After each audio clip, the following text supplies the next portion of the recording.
Today we are going to talk about materials and tools needed for character modeling with gum paste and fondant. Making fondant figures for cake decorating is a lot of fun. However, it can be a little overwhelming in the beginning when you are trying to figure out what tools to use and how to get started.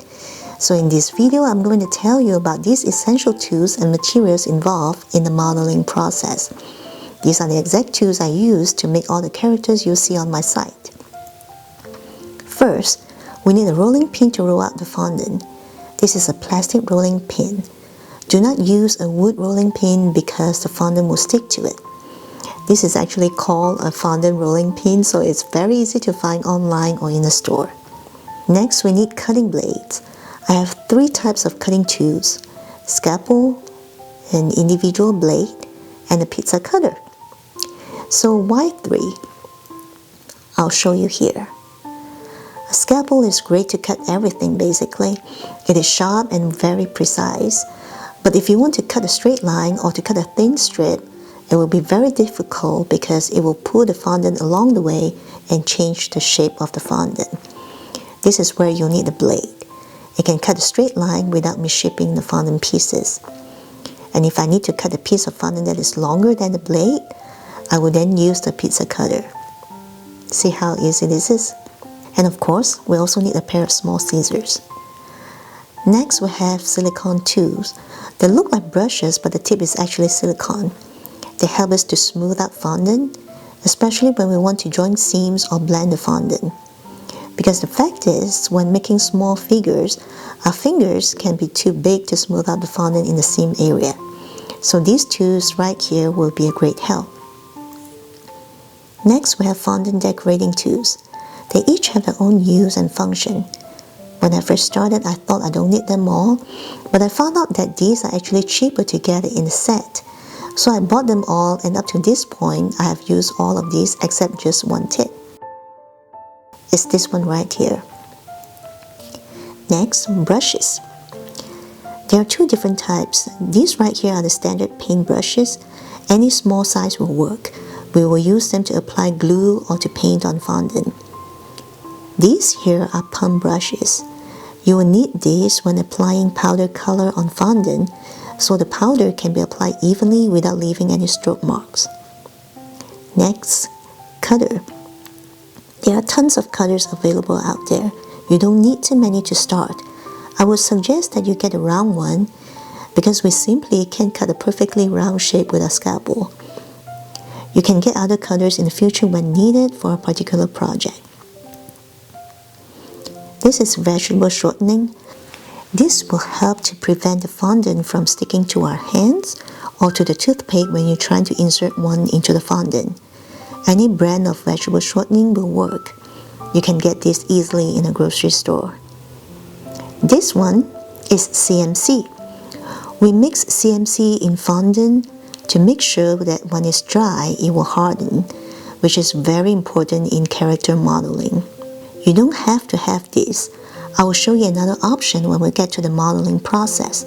This is the full name for CMC here. Next, food color. When it comes to coloring fondant, gel colors work best because they won't change the consistency of the fondant too much. You can also use powder colors, but it can dry up your fondant quickly. So get the gel colors. I also have here some powder colors that's called luster dust. This is very fine, and this is when I will use a pump brush to apply them on my fondant character. I always use these to add highlights to the character's cheeks. These here are called petal dust.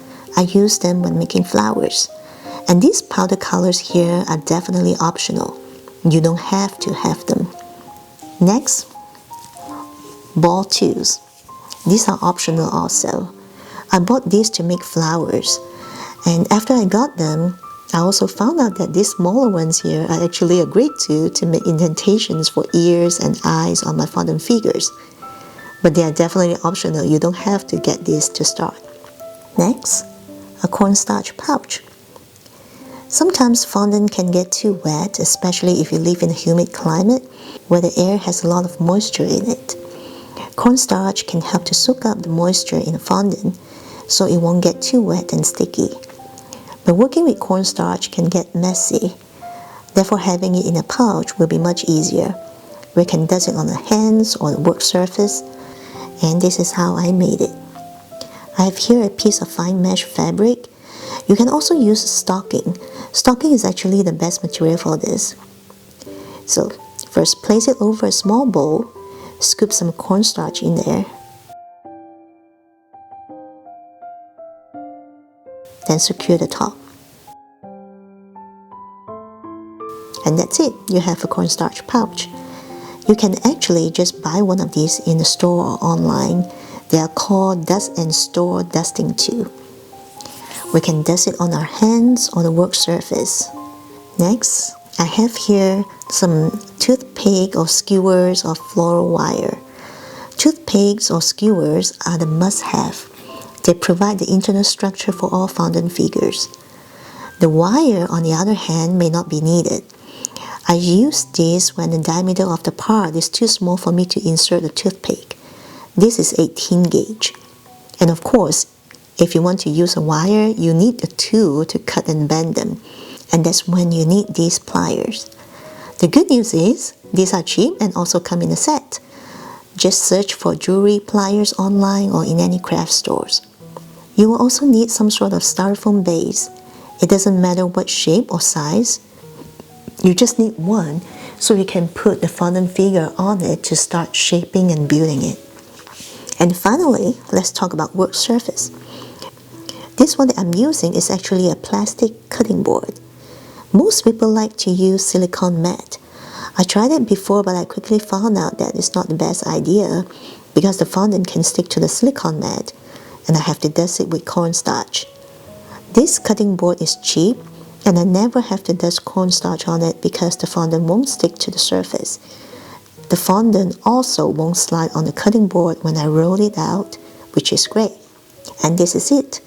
Everything you need to prepare to get started. In the next video, I'll show you how to work with fondant and gum paste. Thanks for watching.